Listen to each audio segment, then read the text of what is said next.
And joining me now at this crucial moment is a very special guest. Happy to be joined by Ian Bremmer, world's leading global risk analyst, president of the Eurasia Group, and someone who's written extensively on global conflicts. Appreciate your joining us here, Mr. Bremmer.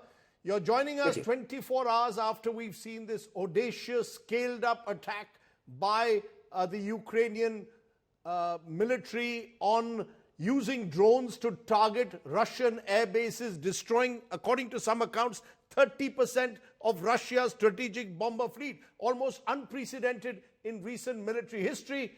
Give us your sense. What does this mean for this long-running conflict, for Europe, and indeed the world? I'm glad that this is what you're starting with.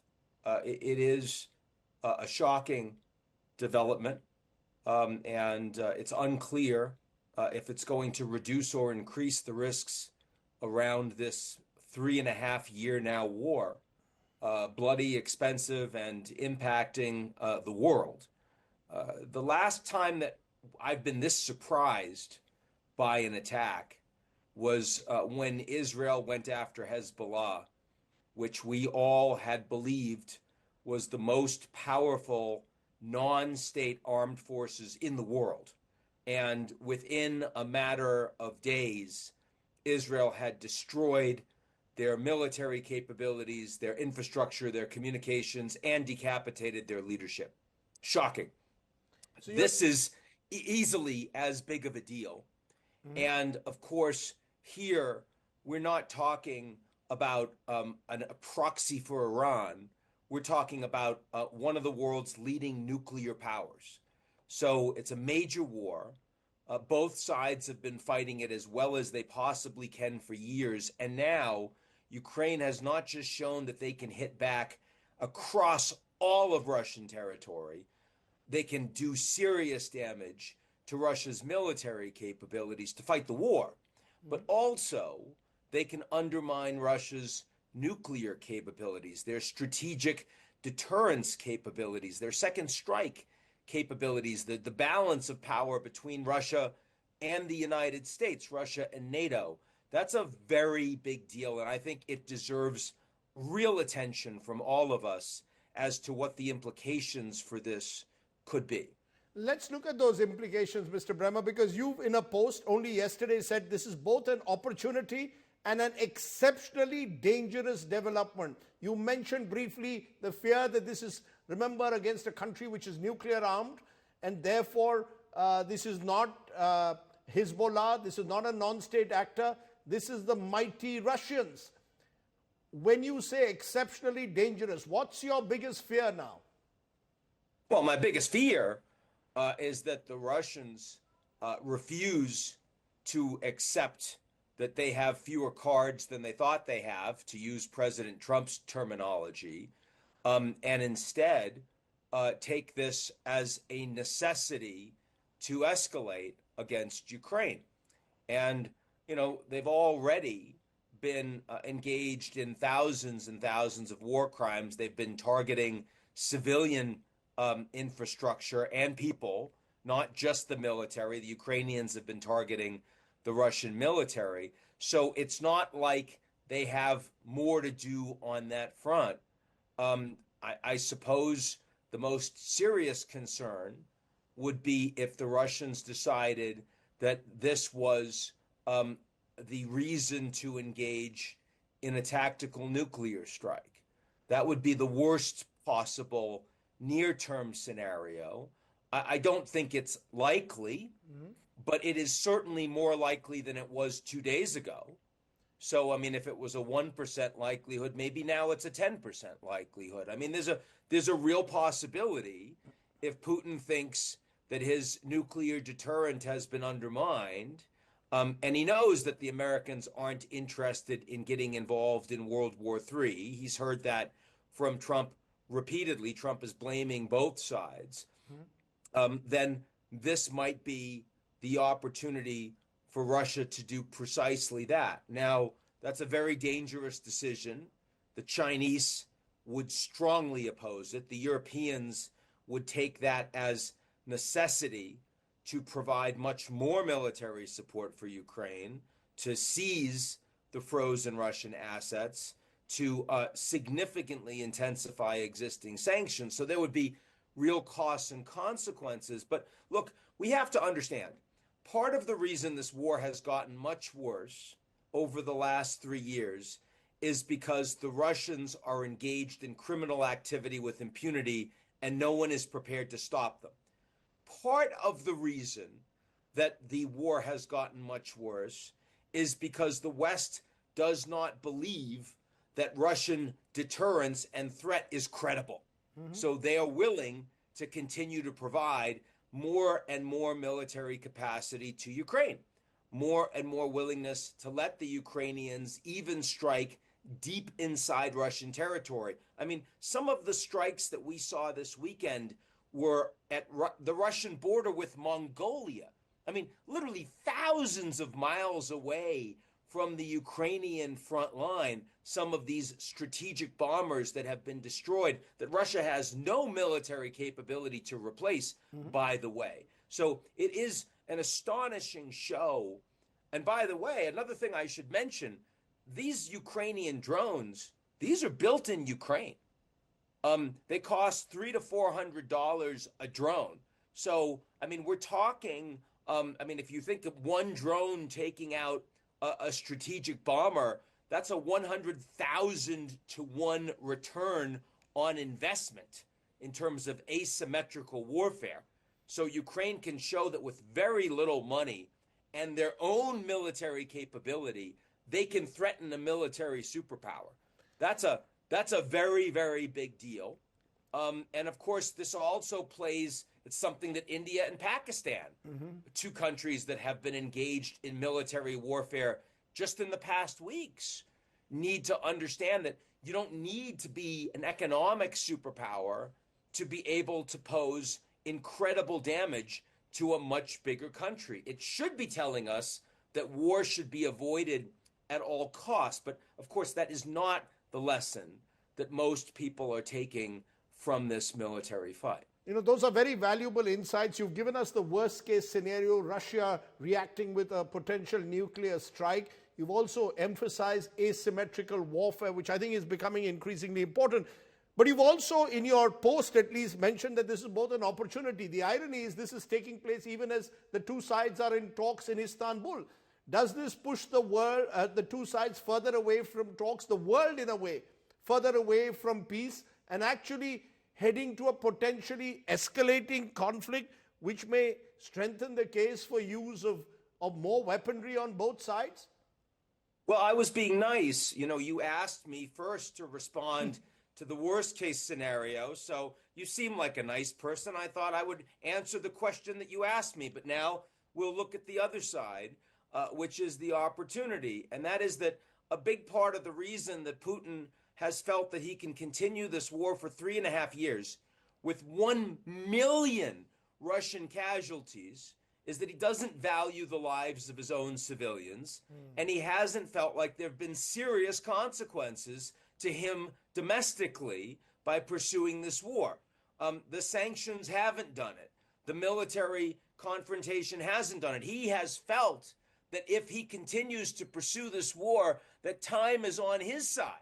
Well, what the Ukrainians have just shown him is that maybe that was a miscalculation, that maybe this small Ukraine, David to Russia's military Goliath, maybe if Russia keeps pursuing this war, that Russia's not going to be a military superpower anymore. Maybe Russia will be vulnerable to the Americans and the Chinese, who are friends today, but who knows tomorrow. Maybe that this will be a threat to Putin's own personal survival, and that those around him might see that he is the one that is responsible for making the worst strategic decision of Russia's contemporary history, deciding to invade in a war of choice against the Ukraine that was doing nothing wrong but defending itself.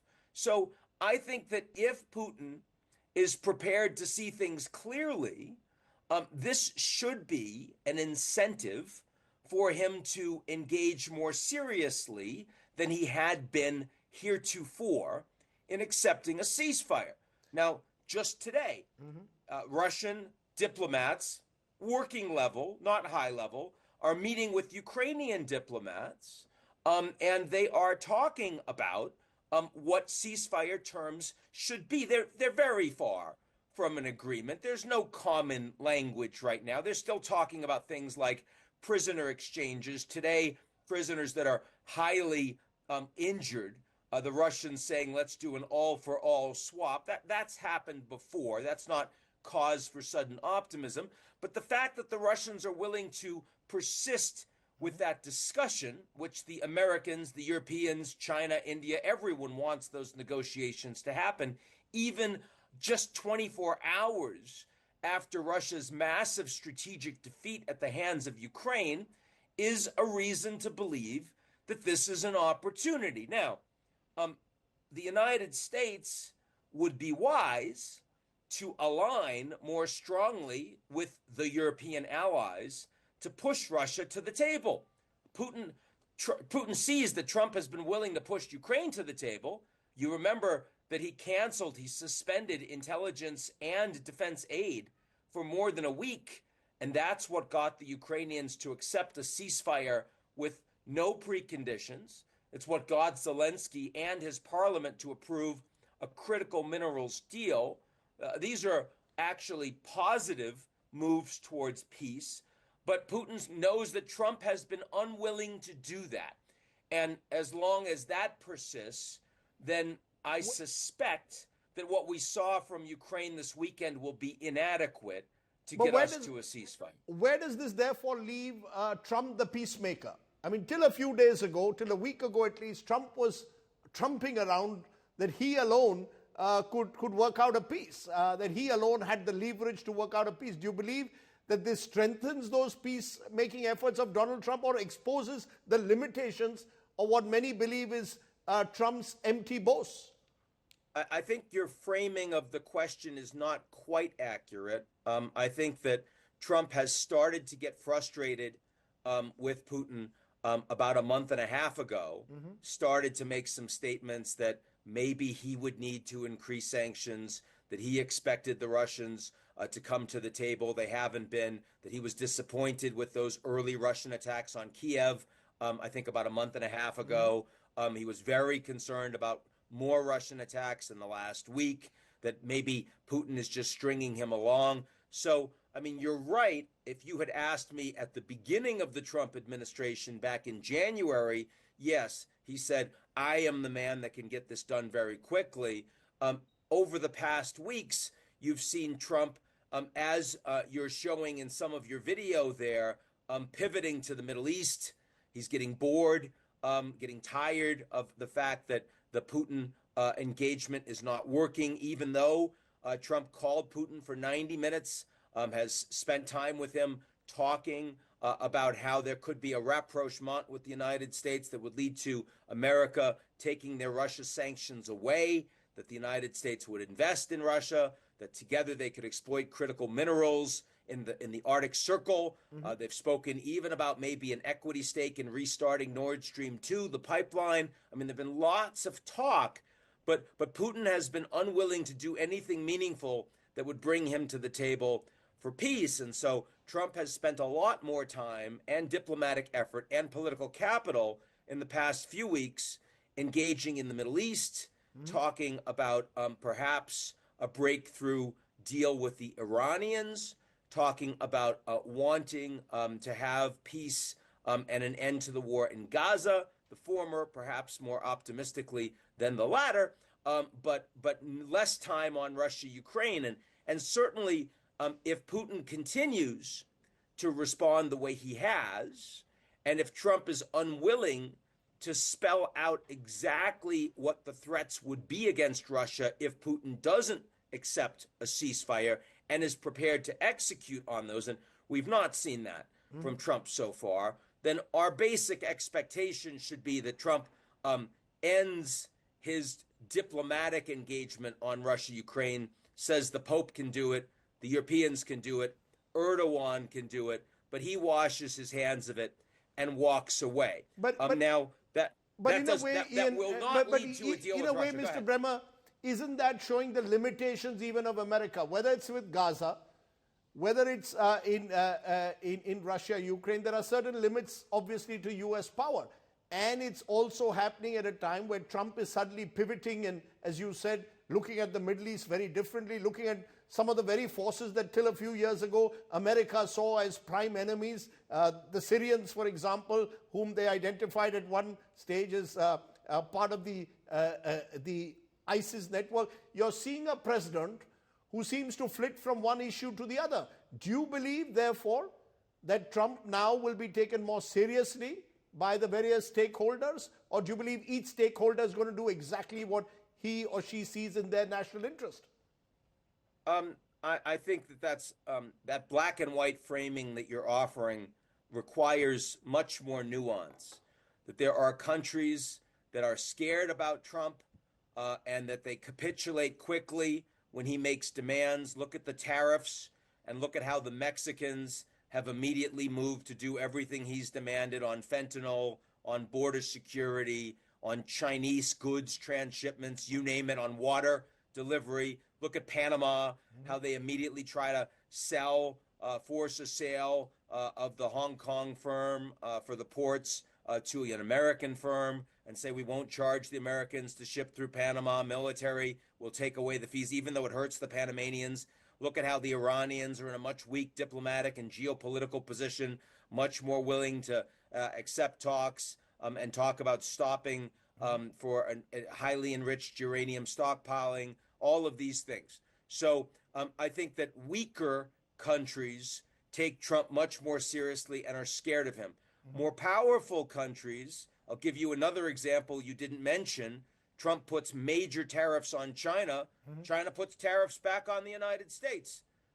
Trump says, we're going to hurt you. China says, I don't need a phone call with you. We can take the pain more than you can. And Trump is the one that blinks. And when it comes to Russia, so far, Trump has been completely unwilling to put tough sanctions on Russia, consequences. Russia has been unwilling to blink.